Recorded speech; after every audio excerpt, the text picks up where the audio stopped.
the environment, right of nature, and indigenous people's rights. So ako yung parang nagbigay ng lecture tungkol sa rights of nature, indigenous people's rights.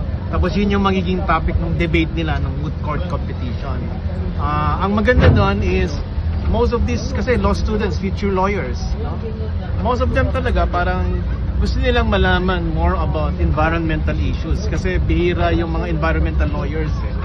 Alam naman natin itong nangyayaring baha and maraming mga nararanasan natin is actually connected to the environment. Poverty, hunger, yan, baha, disasters, is all connected to the environment. So yun yung aking call na aside from helping yung mga indigenous peoples fight for the environment, sana in the future sila rin maging lawyers for the rights of nature and the rights of indigenous peoples. So anong realization mo, anong atmosphere doon sa...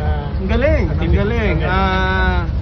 I'm so proud, no, kasi iba talaga pag nakakausap ko yung mga young people Siyempre, una, iniisip natin sila yung future, sila yung mga future leaders.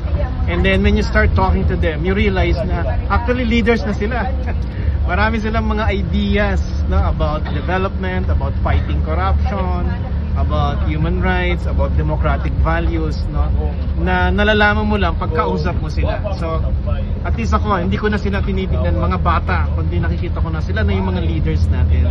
And I'm happy na at least kahit pa paano na-contribute ako dun sa kanilang wisdom, especially tungkol sa environment and indigenous people's rights. Thank you very much. Thank you. Thank you.